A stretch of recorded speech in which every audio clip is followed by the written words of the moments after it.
હનુમાન ચાલીસાનો પાઠ કરતી વખતે આ 7 કામ ન કરો, નહીં તો તમારે ભારે પરિણામ ભોગવવા પડી શકે છે. મિત્રો, મોટાભાગના લોકો મંગળવાર કે શનિવારે હનુમાનજીને પ્રસન્ન કરવા માટે હનુમાન ચાલીસાનો પાઠ કરે છે.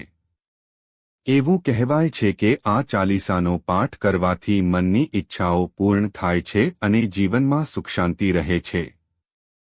જો કે હનુમાન ચાલીસા વાંચવા માટે કોઈ કડક નિયમો નથી, પરંતુ કેટલીક નાની નાની વાતોનું ધ્યાન રાખવું જરૂરી છે.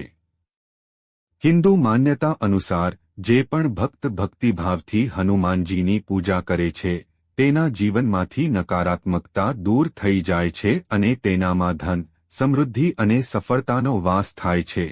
એવું પણ કહેવાય છે કે જો કોઈ ભક્ત નિયમિતપણે ચાલીસાનો પાઠ કરે છે, તો બજરંગબલી ખૂબ જ ઝડપથી ખુશ થઈ જાય છે અને તેને બધા દુઃખોથી મુક્તિ આપે છે.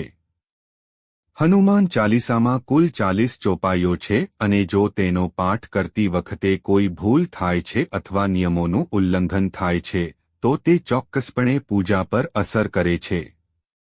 તો ચાલો જાણીએ કે હનુમાન ચાલીસાનો પાઠ કરતી વખતે કઈ 7 ભૂલો ન કરવી જોઈએ. તો ચાલો જાણીએ કે હનુમાન ચાલીસાનો પાઠ કરતી વખતે કઈ 7 ભૂલો ન કરવી જોઈએ. પણ તે પહેલા, જો તમે પણ ઈચ્છતા હોવ કે બજરંગબલીના આશીર્વાદ હંમેશા તમારા પર રહે, તો આ વિડિયોને લાઇક કરો, ચેનલને સબસ્ક્રાઇબ કરો અને કોમેન્ટમાં જય બજરંગબલી લખવાનું ભૂલશો નહીં. નંબર 1, હનુમાન ચાલીસા ક્યારે કોઈ પણ મધ્ય શ્લોકથી શરૂ ન કરો. મિત્રો, જો તમે બજરંગબલીને પ્રસન્ન કરવા માંગતા હો, તો શરૂઆતથી અંત સુધી સંપૂર્ણ ક્રમમાં હનુમાન ચાલીસાનો પાઠ કરો. જ્યોતિષ અને ધાર્મિક માન્યતાઓ અનુસાર, જ્યારે ચાલીસાનો પાઠ યોગ્ય રીતે અને સંપૂર્ણ ભક્તિ સાથે કરવામાં આવે છે, ત્યારે જ તે પરિણામ આપે છે. મધ્ય શ્લોકથી પાઠ શરૂ કરવાનું અશુભ માનવામાં આવે છે. જો તમે પાઠ શરૂ કરો છો, તો તેને પૂર્ણ કર્યા પછી જ ઉઠો અને મન અને ભક્તિ બંને પાઠમાં સામેલ થવા જોઈએ, નહીં તો સખત મહેનતનો કોઈ ફાયદો નથી. નંબર 2, શુદ્ધ શરીર અને મનથી પાઠ કરો. એવું કહેવાય છે કે જ્યારે પણ તમે હનુમાન ચાલીસાનો પાઠ કરો છો, ત્યારે પહેલાં તમારી જાતને સ્વચ્છ રાખો, સ્નાન કરો, સ્વચ્છ કપડાં પહેરો, દીવો પ્રગટાવો અને મનને શાંત કરો અને પછી બજરંગબલીનું ધ્યાન કરો. સ્વચ્છ શરીર અને સાચા મનથી કરવામાં આવેલ પાઠ જ હનુમાનજી સુધી પહોંચે છે. નંબર 3, તામસિક ખોરાક અને દારૂથી દૂર રહો. હનુમાનજી બાળ બ્રહ્મચારી છે અને તેમને પવિત્રતાનું પ્રતીક માનવામાં આવે છે. જો તમે ચાલીસાનો પાઠ કરો છો, તો તમારે માંસાહારી ખોરાક અને દારૂ જેવી વસ્તુઓથી સંપૂર્ણપણે દૂર રહેવું જોઈએ. આવી આદતો બજરંગબલીની નારાજગીનું કારણ બની શકે છે અને તમારી સાધનાના પરિણામો બંધ થઈ શકે છે. નંબર 4, ઝઘડો, દુર્વ્યવહાર અને અન્યને દુઃખ પહોંચાડો. જો તમે હનુમાન ચાલીસાનો પાઠ કરો છો, તો તમારે નમ્ર અને શાંત સ્વભાવ અપનાવવો જોઈએ. નબળા, ગરીબ કે લાચાર લોકોને ક્યારેય હેરાન ન કરો અને કોઈની સાથે બિનજરૂરી રીતે દલીલ ન કરો. અપશબ્દો બોલવા, ઝઘડો કરવો અથવા અન્યનું અપમાન કરવું એ ભગવાન હનુમાનનું અપમાન કરવા જેવું છે. તેથી આને ટાળો અને શક્ય તેટલી અન્ય લોકોને મદદ કરો. નંબર 5, કોઈપણ લગ્નેતર સંબંધમાં ન પડો. જો તમે પરિણીત છો અને હનુમાન ચાલીસાનો પાઠ કરો છો, તો તમારા જીવનસાથી સિવાય બીજા કોઈ વિશે વિચારવું પણ ખોટું છે. બજરંગબલી બ્રહ્મચર્યનું પ્રતીક છે અને આવી સ્થિતિમાં તેમના ભક્તે પણ ચારિત્ર્યની શુદ્ધતા જાળવવી જોઈએ. પછી ભલે તે સ્ત્રી હોય કે પુરુષ, જે કોઈ હનુમાન ચાલીસા વાંચે છે, તેણે વિશ્વાસુ રહેવું જોઈએ. જો કોઈ અપ્રેણિત હોય, તો તેણે બીજી સ્ત્રી કે પુરુષ સાથેના સંબંધોથી દૂર રહેવું જોઈએ. જો તમે આ બાબતમાં બેદરકાર રહેશો, તો ચાલીસાનો શુભ પ્રભાવ પ્રાપ્ત થશે નહીં, બલકે તેનો વિપરીત પ્રભાવ પડી શકે છે. નંબર 6, ગરીબ અને મૂંગા પ્રાણીઓને હેરાન ન કરો. જો તમે ઘરમાં સુખ, શાંતિ અને સમૃદ્ધિ ઈચ્છો છો, તો ક્યારે કોઈ ગરીબ કે પ્રાણીને હેરાન ન કરો. હનુમાનજી કરુણા અને સેવાનું પ્રતીક છે અને નબળાઓને હેરાન કરનારાઓની પૂજા વ્યર્થ જાય છે.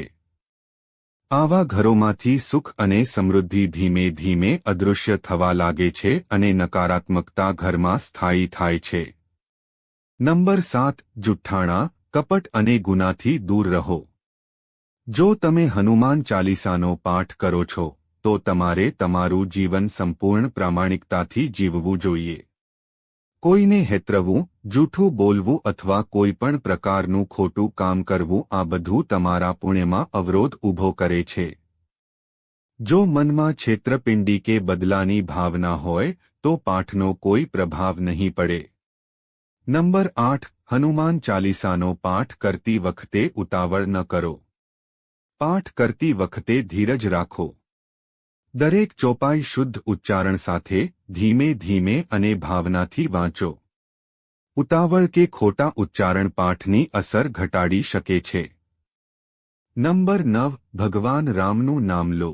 હનુમાનજી રામ ભક્ત છે, તેથી જ્યારે પણ તમે ચાલીસાનો પાઠ કરો છો ત્યારે પહેલા ભગવાન શ્રી રામનું સ્મરણ કરો. તેમનું નામ લીધા વિના કરવામાં આવેલ પાઠ અધૂરો માનવામાં આવે છે અને તેનું પરિણામ પણ અધૂરું હોઈ શકે છે. નંબર 10. શરીર અને મનની શુદ્ધતા જાળવી રાખો. હનુમાનજી અને શ્રી રામનું ચિત્ર તમારી સામે રાખો. એક વાસણમાં પાણી ભરો, દીવો પ્રગટાવો અને પછી શાંત મનથી પાઠ કરો. તમે દિવસમાં 3 વખત કરો કે 108 વખત, સૌથી મહત્વની બાબત શરીર અને મનની શુદ્ધતા છે. નંબર 11. મનમાં ગંદા વિચારો ન આવવા દો. ચાલીસાનો પાઠ કરતી વખતે તમારા મનને ભટકવા ન દો. દરરોજ એક જ સમયે તેનો પાઠ કરવાનો પ્રયાસ કરો અને જો તમે મુસાફરી કરી રહ્યા હોવ કે સૂઈ રહ્યા હોવ તો પણ તમે તેને ભક્તિથી પાઠ કરી શકો છો, પરંતુ મન એકદમ સ્વચ્છ અને કેન્દ્રિત હોવું જોઈએ.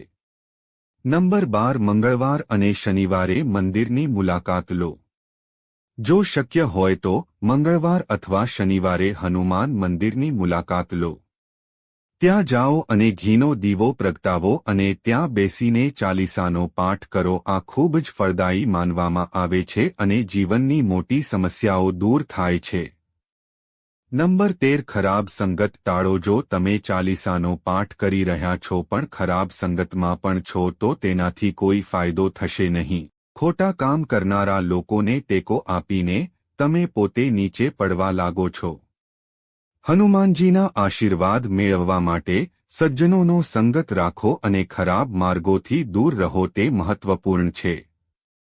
નંબર 14. મંગળવારે 3 વખત પાઠ કરવાનું વિશેષ મહત્વ. જ્યોતિષ માન્યતાઓ અનુસાર જો તમે મંગળવારે 3 વખત હનુમાન ચાલીસાનો પાઠ કરો છો તો તે ખૂબ જ શુભ પરિણામ આપે છે.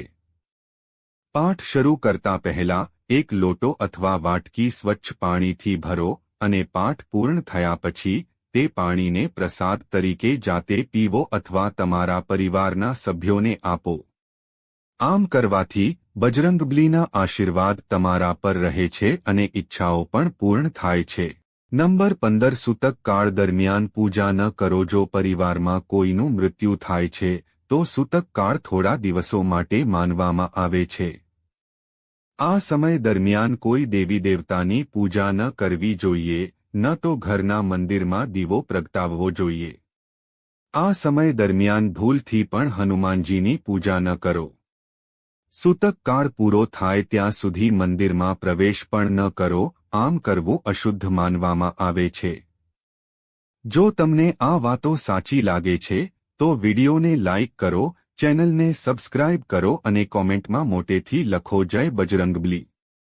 તમારી દરેક લાઇક અમને આવી વધુ માહિતી લાવવાની હિંમત આપે છે.